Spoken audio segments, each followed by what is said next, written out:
Good morning and welcome to Rising. It is a snow day here in Washington, D.C., so I am joining Jessica at home, nice and cozy. Jessica, it's good to see you. Yes, it is a snow day here in Iowa as well, Amber. That sounds like it could be an evergreen statement, but I'm excited nonetheless. It's beautiful outside, but unfortunately, not so great stuff going on around the rest of the world. Jessica, why don't you kick us off? Yeah, Amber, Houthi rebels launched missile attacks against a U.S. tanker overnight in the Red Sea, but failed to hit it, per the Pentagon Central Command. The Houthis say their attacks on Western shipping and commerce are in solidarity with the people of Gaza. President Biden was asked whether he thinks the U.S. bombing in the region is working to deter more Houthi interference. Let's watch his answer. Are the airstrikes in Yemen working? Well, when you say working, are they stopping the Houthis? No. Are they going to continue? Yes. Yesterday, Israeli Prime Minister Benjamin Netanyahu said he told the U.S. that he opposes a Palestinian state in any post-war scenario. Here's Bibi talking to the press. For 30 years, I am very consistent, and I'm saying something very simple. This conflict is not on the lack of a state of Palestinian, but the existence of a state, the Jewish state. Every area that we evacuate, we receive terrible terror against that. It happened in South Lebanon, in Gaza, and also Judea and Samaria, which we did it. And therefore, I clarify that in any other arrangement, in the future, the state of Israel have to control on the entire area from the river to the sea. National Security spokesman John Kirby was pressed on the seemingly growing gap between Israel and the U.S. as it pertains to plans for the Middle East. Let's take a look. Do you have any reaction to Netanyahu rejecting a Palestinian state in a post-war scenario for Gaza? I would just tell you that nothing's changed about President Biden's desire that a two-state solution is really in the best interest of not only the Israeli people, but of course the Palestinian people. In fact, it's the best interest of the region. And we're not going to stop working towards that goal. This is not a new comment by Prime Minister Netanyahu. We obviously see it differently. We believe that the Palestinians have every right to live in an independent state with peace and security. And the president and his team is going to continue to work on that. So I remember probably months ago on this show, Jessica, we were talking about basically this exact issue. And I think I said at the time that I was not at all optimistic about the idea of a two-state solution. And in fact, I didn't think either side wanted one. Now we're seeing apparently Netanyahu more openly admit that that is the case. What did you make of his press conference? It was very saying the quiet part out loud for me. This is what Jimmy Carter said coming out of negotiations as the most recent president that's noted this of the leader of Iran. He was also talking about Netanyahu at the time. And so when we think about what this means, you had Rashida Tlaib censured for saying, from the river to the sea, Palestinians will be free. Palestinians did have free movement from the river to the sea until the Nakba happened. There was the coexistence of Jewish and Israeli people on this land.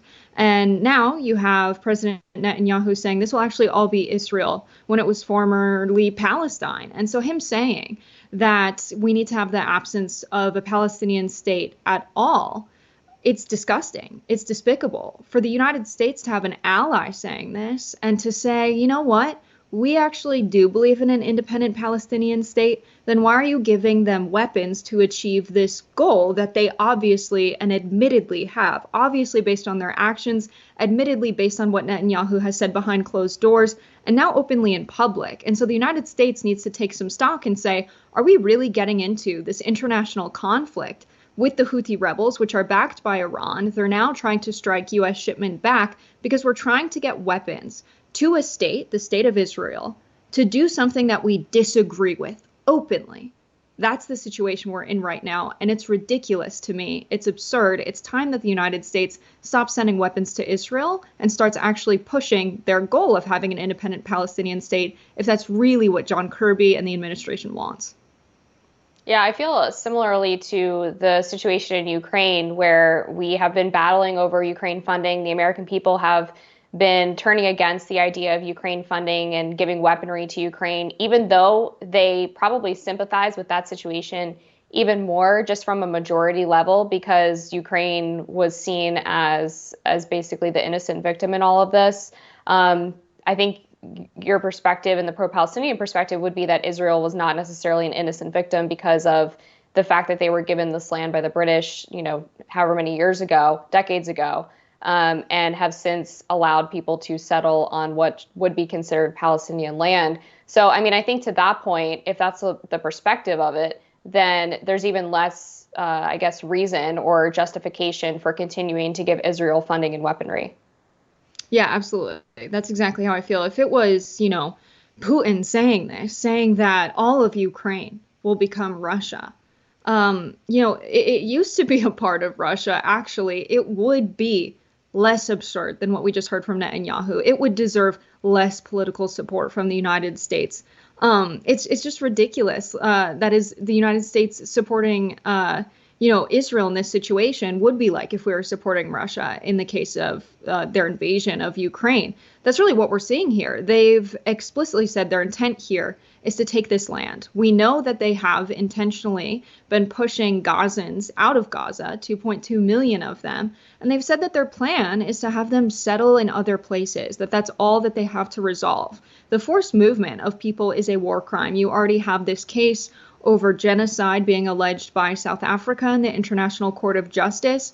Unfortunately, the current president of the ICJ was a part of the defense counsel for the case of the United States versus Nicaragua. We talked with Jeremy Scahill, who's over, in Europe right now, and was telling us that he's not super optimistic of the outcome of that case for that reason, that someone that defended the United States in a case where they were accused of terrorism and convicted is now running the ICJ. Nevertheless, I don't think this is going to be the last case we see before the ICJ, but this has way more far-reaching foreign policy implications. If we're going to support Israel in taking over the entire state of Palestine, forcing Gazans to become refugees and find land elsewhere, seemingly they're going to do this in the West Bank and all of the Palestinian territory. We've already seen them arrest more people in the West Bank than ever before. The violence we're seeing in the West Bank has kind of been ignored because it's been so intense in Gaza. But there's really intense raids going on in the West Bank. There's intense raids of refugee camps.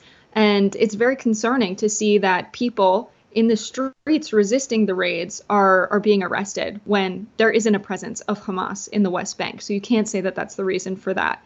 And so what's going to come of this? There's going to be constitutions potentially in the International Court of Justice where the United States has already been complicit, seemingly, in this genocide case. South Africa's written a letter saying they're going to bring the United States there. We're going to potentially see more cases for the forced transfer or movement of the Palestinians out of Gaza. And so the United States is likely to be complicit in that as well. But let's not forget that Iran is a major backer of the Houthi rebels, and we're fighting seemingly two proxy wars, a proxy war for a proxy war over this entire situation that the United States has just said they don't support.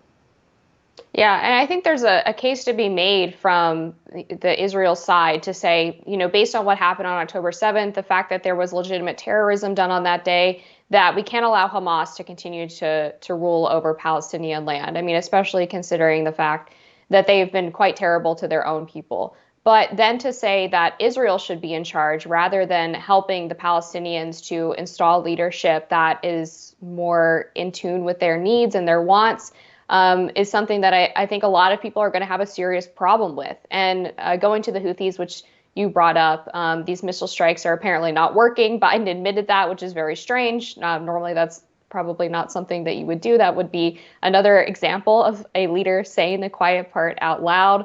But I do think it's interesting that the Houthis say that their justification is that they are against the war in Gaza, that they are trying to convince the United States to pull funding and weaponry from Israel. I think that's sort of a convenient excuse and one that they think will get the international community on their side. But the reality is they have a history of doing this to shipping lanes. This is not the first time they've done this. And the United States has a responsibility because of its presence in the region to help keep shipping lanes open. It's actually one of the reasons why our military was first created. It was one of our first acts as the U.S. military was to protect shipping lanes. And so the idea that we would just let them go or even allow them to sort of strong arm us into changing policy, I think would be a huge mistake. And so the caution now with the Biden administration is, okay, if we do end up reducing or pulling funding from Israel or weaponry, how do we do so in a way that doesn't look like this is a victory of the Houthis, which are basically just rebel pirates who want to disrupt trade because it's good for them economically and because they like to be troublemakers? Yes, we're going to continue to follow this and see how this unfolds. And if Biden's continued striking of Yemen has any result at all whatsoever. More Rising after this.